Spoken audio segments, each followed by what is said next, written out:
This video is brought to you by box.co.uk, Birmingham-based retailer that stocks over 50,000 products that are supplied throughout the UK.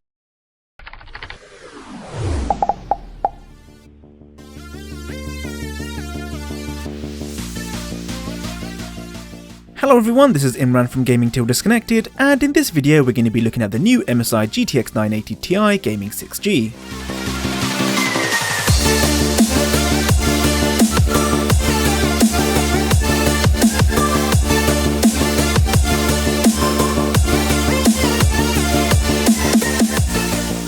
Firstly, here's the testing setup we used for the MSI GTX 980Ti. In the box along with the 980Ti, you can expect to find a drivers and utilities CD, a quick start guide, a product brochure, a 6 to 8 pin power cable, and a VGA to DVI adapter. Being the successor to the MSI GTX 980, the 980Ti has a lot of similarities when you compare the designs of the two cards. Although the 980Ti does have a metal backplate, which adds a little bulk to the card, leaving it with a height of 40mm. Like the MSI R9 390X Gaming 8G we looked at not so long ago, the metal backplate has part of the gaming series Dragon printed on the back, as well as an MSI logo on the bottom. As for the other dimensions, it's more or less the same as the MSI GTX 980. The top shroud is made of a plastic with a colour scheme in line with MSI's gaming series range. It has 3 heat pipes running across the top, as well as 2 10cm Torx fans, one featuring the MSI Dragon and the other featuring the MSI logo. These fans once again operate independently of each other and will not spin up until the core temperature of the GPU goes above 60 degrees Celsius under the default setup. On the subject of temperature, I was averaging about 36 degrees Celsius when the system was either idling or performing light tasks. As for gaming, I was peaking at about 72 degrees Celsius when the GPU usage was about 100%. But on average, you can expect the GPU temperature to fall somewhere between 62 and 67 degrees Celsius. Although you can improve these temperatures by tweaking the fan settings using MSI's Afterburner app, by having the fan spin up according to your needs instead of the default 60 degrees Celsius temperature.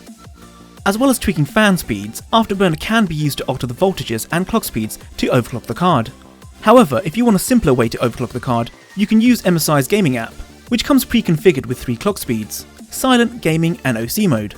This app can also be used to control the MSI logo and dragon light on the edge of the card. You can simply have it on or off or use one of the predefined lighting animations. While we're talking about the MSI gaming app, I'd just like to point out a new feature on this new version. By clicking on the graph button, you can set on-screen display monitors for certain parameters, which you can view in-game in real time. Although this will be nothing new to long-time users of Afterburner, where you have a lot more control over the on-screen display, and it's been available for a long time. For connectivity, you'll notice that the 980Ti has the same amount of display outputs as the original 980. Just before I get to the benchmarks, I just want to inform you that we'll be releasing results for 2 MSI 980Ti in an SLI setup very soon, so be sure to subscribe and change your subscription preferences so you don't miss out. Swiftly moving on to gaming, as you'd expect, this card improves upon the 980.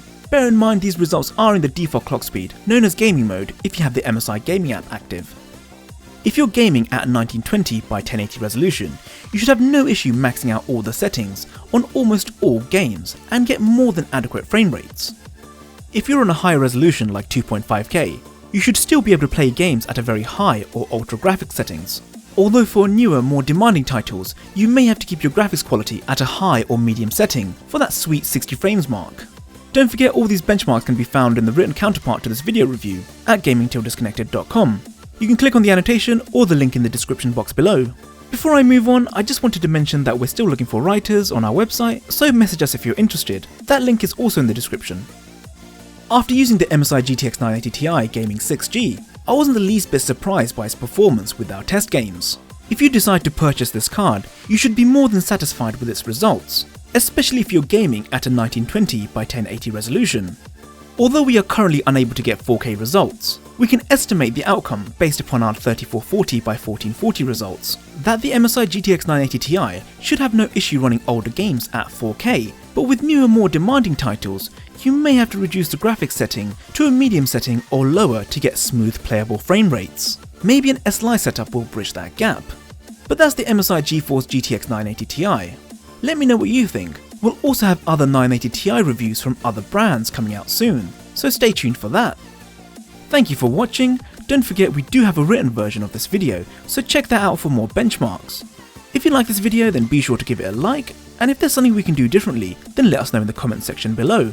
If you like the content that we put up, then please subscribe and be sure to change your subscription preferences to be notified when we upload a video. You can also follow us on Twitter, Facebook and Google+. Feel free to check out some of our other videos. Thanks to box.co.uk for sponsoring this video. If you're in the UK, be sure to check them out for all your gaming and computer needs. They're a great bunch and they're supporting the channel, so you should definitely check them out. Once again, thank you very much for watching, and as always, have a good day and I'll see you next time. Bye for now.